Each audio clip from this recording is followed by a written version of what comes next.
요즘 달러 가치가 엄청나게 빠르게 오르고 있습니다. 이거 다 예견된 상황이었고, 특히 이번에 베이비 스텝을 하게 되면은 달러가 폭등을 할 것이다. 왜냐면 파월은 저번에 이야기했을 때 긴축을 말한 게 아니라 당연히 이렇게 진행될 것이다. 언젠가는 일어날 일들에 대해서 굉장히 그냥 상투적인 이야기들을 했을 뿐인데, 이거에 가지고 완화 신호다 이야기하면서 우리나라도 뭐 베이비 스텝 해야 될 것처럼 이야기를 했는데, 베이비 스텝 하게 되면 환율이 폭등할 것이다 말씀을 드렸었죠. 그리고 이렇게 환율이 폭등하는 시기는 항상 위험했다. 이런 부분을 보셔야 되겠죠. 자, 1360원 돌파, 13년 4개월 만에 최고라고 하는데, 뭐 이때보다는 아직은 낮죠. 오늘 1370원도 돌파했죠. 9월 5일 기준. 굉장히 지금 환율 올라가는 속도가 우습게 볼 상황이 아니다. 그래서 말씀을 드렸던 게, 미국 금리랑 한국 금리가 역전을 당하게 되는 순간에 자금이 미국으로 이동하게 되면서 외화가 빠지면은 달러가 줄어들기 때문에 환율 상승으로 올 것이다. 이 부분에 대해서는 1100원, 1200원일 때부터 계속 말씀을 드렸던 내용이에요. 결국엔 지금 1370원까지 올라갔다. 근데 이야기를 하죠. 환율 1300원은 시장에서 위기 신호로 받아들여진다. 왜? 1300원을 돌파할 때마다 위기가 왔으니까. 그런데 뭐 늘 문제 없다 그래요. 예를 들어 예전에 문재인 대통령 때였다. 그랬으면 뭐든 다 문제라고 그랬을 거야. 환율 돌파한 것도 대통령 문제 뭐 이런 식으로 이야기했을 텐데, 요즘엔 그냥 다 별 문제 없대. 9월 돼서 지금 외국인 자본 엄청나게 빠르게 빠지고 있는 거 보이죠. 그리고 8월에 외환 보유액 엄청나게 감소한 거 나타났죠. 그런데 문제가 없대요. 늘 위기가 왔을 때 보면 IMF 터졌죠. 이때 환율 IMF 터지면서 환율 폭등했죠. 또 언제 환율 터졌어요? 이때는 닷컴 버블 때인데, 닷컴 버블 때는 많이는 안 튀었죠. 간신히 넘었고, IMF 때 폭등했고, 그 다음에 글로벌 금융위기 때 폭등했죠. 문제는요, 이럴 때는 위기가 터지고 폭등했는데, 지금은 위기가 터져서 폭등한 게 아니라 스무스하게 계속 올라가면서 돌파했기 때문에 안 위험하다고 느껴질 수 있는데 굉장히 위험하다는 거죠. 예를 들어서 그런 거 있잖아요. 이런 거는 그냥 참수형이다. 그래서 한 방에 쭉 올라갔어요. 교수형이다. 근데 요거는 팽형이에요. 팽형. 물론 우리나라의 팽형은 중국처럼 잔인하게 시행된 건 아니고, 뭐 명예형이라고 하지만 팽형 뭐예요? 물 끓이는 거죠. 바로 안 죽죠. 그런 것처럼 천천히 죽어가고 있는데 안전하다라고 느끼고 있는 이런 인식 자체. 그리고 정부에서도요, 위기를 좀 더 강조해야 돼요. 안전하다 해가지고 좋을 게 없다. 그러니까 안전한 줄 알아요, 사람들이. 그러니까 내 자산도 멀쩡하겠거니 아직도 비투하고 아직도 영끌하고. 영끌은 이제 거의 죽었죠. 왜? 영끌을 하고 싶어도 안 되니까, DSR에 걸려서. 그런데 위기라는 말을 안 한다. IMF 때도 그랬죠. 터지기 직전까지 위기란 말 안 했죠. 그런 것처럼 킹달러가 되는 이유는 뭐예요? 기축통화인 달러를 보유한 미국은 수입을 초과하는 지출이 가능하다. 돈을 찍어낼 수 있기 때문에. 그래서 미국 같은 경우는 달러 가치 막 올라도요, 나중에 그냥 지네가 찍어내서 풀어서 낮춰도 돼요. 근데 다른 나라들은 그게 쉽지가 않죠. 그래서 가장 위험한 나라들은 비기축통화국들이고, 그나마 조금 나아지는 게 이제 기축통화국이죠. 그리고 그 중에서도 짱은 달러다. 달러가 짱 먹을 수 있는 이유는 그냥 세계 1위가 미국이어서 이게 아니라, 얘네가 유가가 항상 달러로만 표시가 되죠. 이 거래를 달러로 하게 만들었기 때문에 안 쓸 수 없죠, 달러를. 우리나라 같은 경우는 무역적자 나면 굉장히 위험해지죠. 지금 무역적자가 늘어나고 있는데, 미국 같은 경우는요, 무역적자 나면 그만큼 달러 찍으면 돼요. 쉽게 얘기해서. 그러니까 미국은 안전해도 다른 나라들은 위험해질 수 있으니까, 우리나라는 베이비 스텝을 올리고 빅 스텝 하는 것도 엄청나게 고민을 하는데, 미국 같은 경우는 그냥 자이언트 스텝도 밟을 수 있다는 거. 그러면 긴축이 빨라지죠? 긴축이 빨라지면 어떻게 돼요? 굉장히 위기가 왔죠. 그래서 보면은 외환위기 가능성 전면 부정했으나 외환위기 왔죠. 또 언제? 환율 폭등할 때. 글로벌 금융위기 왔죠. 이런 것들 보면요, 자, 보통 달러는요 계속 풀죠. 왜 풀리느냐? 달러가 계속 풀리는 이유는 간단해요. 미국이 소비국이기 때문에.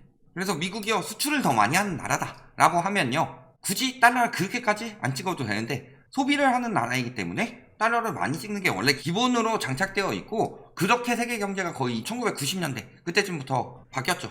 그런데 달러가 풀리는 게 요게 기본적인 내용인데, 가끔 가다가 미국에서 상황이 좋지 않으니까 긴축을 할 때가 있다. 긴축을 할 때 어떤 일들이 벌어지느냐?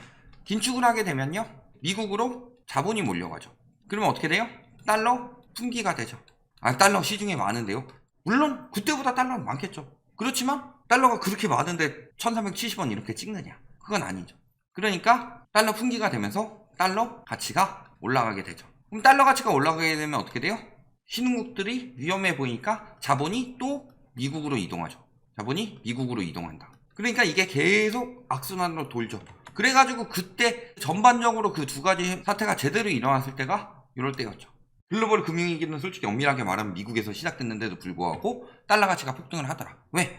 달러가 기축통화 중에서도 갑이고, 그러면은 안전한 돈을 찾게 돼 있죠. 예를 들어서요, 우리나라 뭐 원화 가치가 얼마다라고 하는데 그냥 아주 극단적인 사례를 들어서 북쪽에 있는 돼지가 미쳐가지고 또 남침을 한다. 그러면요, 갑자기 화폐의 신용이 떨어지죠. 그러면서 갑자기 뭐 엄청나게 움직일 수는 있어요. 그러면은 가지고 있다가 휴지 조각이 될 수도 있죠. 물론 우리나라는 그 정도까지는 아니더라도 예를 들어서 국제 정치 한번 잘못됐다가 폭망한 나라들이 많이 있죠. 베네수엘라라든가. 그랬을 때 그 나라는 진짜 돈이 휴지 조각이 됐죠. 작년 재작년에 우리나라 베네수엘라 된다고 징징대던 인간들이요, 지금 뭐 하나 모르겠는데 그 정도 돈 풀어서 베네수엘라 안 돼요. 그거는 국가 기반 산업이 무너져가지고 또 멍청한 정치인이 돈 풀어서 그거를 어떻게든 해보겠다, 이게 베네수엘라의 핵심이지. 그냥 복지 예산을 풀어서 베네수엘라 되면요, 복지 좋은 유럽은 이미 다 망하게요. 그렇게 될 수가 있죠. 그러면은 진짜로 자산이 날아갈 수가 있어요. 그러니까 제일 안전한 자산으로. 그랬을 때 그 나라가 좀 위험하다 느껴지면은 돈이 빠지는 거죠. 그래서 IMF 때는 하나씩 무너지면서 우리나라까지 퍼진 거였고요. 지금도 마찬가지예요. 우리나라가 안전하다. 지금은 안전하겠죠. 우리나라가 최초로 붕괴되지는 않을 거예요. 우리나라보다 더 신용도가 떨어지는 신흥국들 많겠죠. 그런 나라들부터 먼저 돈이 빠지겠죠. 그런데 그 심리가 가속화되면은 우리나라에서도 빠질 수가 있고, 문제는 지금 우리나라에서도 이미 자본이 많이 빠지고 있어서 외환 보유액은 많이 줄었고 환율은 폭등하고 있다. 그러니까 전조 증상이 어느 정도 나오고 있다는 거죠. 이거 언제 기사예요? 정부 실패와 외환위기. 자, 5월 8일이니까 문재인 대통령 때죠. 정부 실패 때문에 외환위기가 와서 방만한 정부 지출과 뭐 특정 환율 고수해서 뭐 하면서 외환위기가 오고 있다. 저때 환율이 얼마였냐? 5월 8일이네요. 그 당시 한 1240원 정도 했는데 이때 막 외환위기 온다, 이 난리를 치더니, 그런데 지금 뭐라 그래요? 선진국 금리 인상 마냥 따라 하지 말아라. 그래서 지금 어떻게 돼요? 환율이 폭등하는 이유가 뭐냐? 9월에요. 미국에서는 자이언트 스텝 확률이 많이 늘어났죠. 요즘에도 계속 지금 언론 플레이 하고 있어요. 8월 물가가 아직 발표가 안 돼서 계속 언론 플레이를 하는지 모르겠지만 계속 언론 플레이 하고 있죠. 왜? 9월에 자이언트 스텝 확률이 엄청나게 높아요 지금. 그런데 계속 뭐 어디서 누가 빅스텝 얘기했다더라, 미국에 있는 어떤 주식 전문가 수석 에이전트가 빅스텝이라고 예측을 했다더라. 우리나라도요, 주식 전문가들은요 금리 최대한 안 올라간다고 그래요. 그럴 것처럼 계속 이야기해서 베이비 스텝 하고 나서 지금 환율이 다시 폭등하고 있죠. 조금이나마 안정됐던 거. 지금 며칠 만에 한 70원 올라갔어요. 근데 뭐라 그래요? 기준금리를 뭐 급격히 안 올려도 외국인 투자가 늘어 외화 유출을 막고 원화 가치를 올릴 수 있다. 윤석열 정부와 여건이 제대로 된 리더십을 구사한다면. 지금 일단은 뭐 한 100일 정도 됐는데 아무리 제대로 된 리더십을 하더라도요, 버느냐 못 버느냐의 차이죠. 예를 들어서요, 우리나라에 외국인 자본이 들어와서 환율을 억제시킬 수 있다면 괜찮은데, 그러기 위해서는 외국인 자본이 들어오기 위한 조건들은 몇 가지가 있죠. 첫 번째 뭐예요? 일단은 주식시장에 들어오려면 탄탄한 기업 구조. 근데 탄탄한 기업 구조는 우리나라는 대기업 중심으로 일부 기업에 집중되어 있죠. 들어올 수 있는 건 한계가 있죠. 기업의 가치가 어느 정도 상한 이상을 평가를 받겠다 싶었을 때는 외국인들도 빠져나갈 수밖에 없다. 또 한 가지는 저평가가 이루어져야 되죠. 이 두 가지 요건을 갖춰야 되는데, 문제는요, 금리 안 올리고 이렇게만 된다 라고 하면은 지금 기업 가치로 뭐 주식으로 외국인 자본 유치해가지고 저평가되면 들어오면 올라가요, 평가가? 그럼 들어오는데 한계가 있죠. 그런데 문제는 빠져나가는 건 어떻게 빠져나가요? 우리나라에 예금하면 금리 한 3% 주는데 미국에 예금하면 금리 한 5% 줘요. 그러면 굳이 주식이 아니라 다른 시장, 채권이나 이런 시장으로 들어올 거는 다 미국으로 빠지겠죠. 근데 문제는 우리나라 기축통화 아니고 미국은 달러예요. 기축통화 중에 기축통화. 그러면은 자본이 안전한 데로 이동하지 않겠냐. 되게 쉽게 생각하고 있어요. 경제 논리만으로 해결할 수 없다. 경제 논리 없이 어떻게 해결하려고? 그럼 무슨 소리냐? 경제 문제는 경제 논리만으로 해결할 수 없다. 그럼 어떻게 해결해야 돼요? 잘. 그 잘이 어떻게 해요? 매우 잘. 이렇게 얘기하는 거다. 꼭 이런 데서, 경제지에서. 왜? 이번 정부는 기업인들 풀어주고 건설사들 돈 잘 벌게 해주고 그러면서 자기네들한테 광고 넣어주는, 특히 경제지 같은 경우는 3대 언론보다 광고로 얻는 수입 비중이 높죠. 그러니까 엄청나게 그쪽을 빨아줄 수밖에 없죠. 그러니까 풀어주는 정부는 그냥 어떻게든 잘 될 거다, 문제 없다, 이런 식으로만 이야기하는 거다. 근데 보면 뭐 있어요? 대출금리 인하시키고 있죠. 세계적으로 지금 금리 인상시켜가지고 유동성 회수하고 있는데, 그러면서 인하시키면서 은행한테 뭐 하고 있어요? 금산분리 해주겠다. 금산분리가요. 쉽게 말해서 뭐 하느냐? 은행들을 미국 같은 경우는 상업은행이랑 투자은행 나누고 있죠. 투자은행을 상업은행화 시키겠다는 거예요. 물론 은행의 수익 구조는 다양화되겠지만 은행이 위험해질 수도 있다는 거죠. 은행이 위험해지면 어떻게 돼요? 돈 맡긴 사람들은. 미국의 리본 브로더스 은행 붕괴해가지고 망한 거 봤는데. 그러니까 지금 은행들이 괜히 말 듣는 게 아니에요. 정부에서 금리 낮춰라 이게 아니라 요거 노리고 있는 거다 지금. 왜? 금리 낮추는 거는 언제든 자기네들 재량껏 올릴 수 있어요. 근데 요거는요 정부가 안 해주면 못하거든. 그러니까 살을 주고 뼈를 노리는 은행이죠. 그러니까 지금 회수는 안 되죠. 그러면서 다 여러가지 집중도는 일부 대기업이나 일부 건설사들한테 몰아주고 있죠. 그런 식으로 돌아가게 되면서 지금 서민을 위하는 척 이야기를 하고 있는데, 그래서 논의되고 있는 게 뭐예요? 법인세 완화해주고 소득세 조금 완화해주고 부가가치세 올리면 무슨 의미가 있냐. 그리고 뭐하고 있어요? 당국 개입 추정. 당국 개입해서 국가에서 지금 스무징 오퍼레이션이라고 달러를 풀어가지고 달러 환율을 억지로 낮췄다. 그게 언제였냐? 1350원 올라갔을 때 1340원대로 갑자기 뚝 떨어진 시기가 있었어요. 그때 한번 쫙 풀었죠. 8월 말에 그렇게 한번 풀었는데 그리고 다시 올랐죠. 지금 그래서 1370원까지 올랐는데 더 풀기는 부담이 간다. 정부도 돈이 무한이 아닌 이상. 외국인 보면 지금 9월 되자마자 엄청나게 팔아치우고 있죠. 원달러 환율은 1370원 돌파했죠. 외환보유액 엄청 줄었죠. 요거 세 가지만 보시더라도 무슨 상황이다? 정부에서 돈 풀어서 환율을 낮췄는데 결국에는 환율이 다시 올라가고 있고 환율이 너무 폭등하니까 외국인들도 빠지고 있다. 그런데 확실한 정책 없이 미봉책만 나오고 있는 게 문제다라는 거죠. 지금 뭐 외환위기나 금융위기보다 뭐 위험하다 이런 이야기들 나오고 있는데 전반적으로 지금 외환위기 때보다 심각하다. 달러가 동이 날 것이다. 이런 것 아니고요. 금융위기 때보다 뭐 엄청난 위기가 몰려온다. 무조건 모든 면에서 그게 아니라 어떤 면에서 일부 더 위험한 점이 있다는 거죠. 일단은 가계부채 부담이 그때보다 훨씬 커졌다. 그래서요. 금리 예전에 막 7% 8%일 때도 집값이 올랐다. 그때는 부채가 적었으니까요.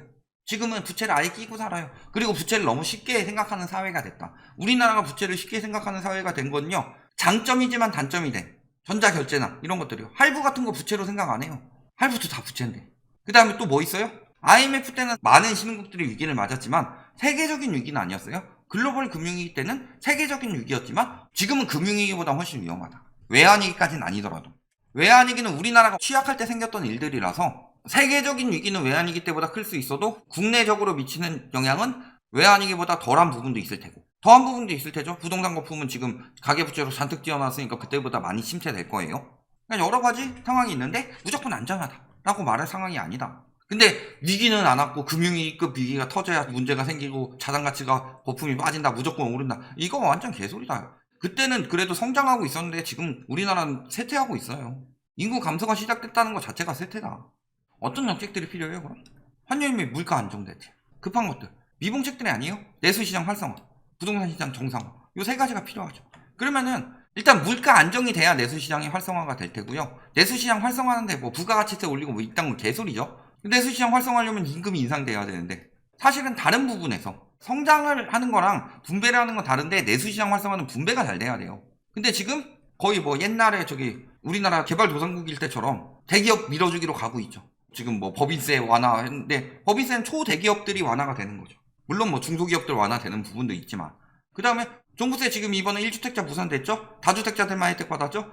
집 부자들만 혜택을 많이 받는 거죠. 소득세 당연히 소득 높은 사람들이 혜택을 많이 받죠. 근데 그들은 3끼 먹을 사람이 5끼 먹고 6끼 먹고 이러진 않아요? 근데 저소득층 같은 경우는 1끼 먹고 2끼 먹는 사람들이 3끼 먹을 수 있어요. 그런 부분이 돼야 되죠? 환율 및 물가 안정 대책, 부동산 시장 정상화. 요거 기본적으로 가장 잘 되는 게 금리 인상이에요. 이거는 기준금리 인상뿐만이 아니라 시중금리 인상이 병행이 돼야 되는데 기준금리는 인상시켜놓고 시중금리 억지로 낮추고 있으니까 문제가 커지고 있는 거다. 그러면요. 지금 고통을 굉장히 길게 가져가고 있다는 소리예요. 결론. 예전에 저희가 한번 빠르면 3에서 5년 정도 폭락 이야기를 했을 때가 있어요. 물론 이 폭락은 말이 폭락이지 정상화죠. 근데 문제는요. 계속 저렇게 미봉책이 나오게 돼서 지금은 요게 안 된다.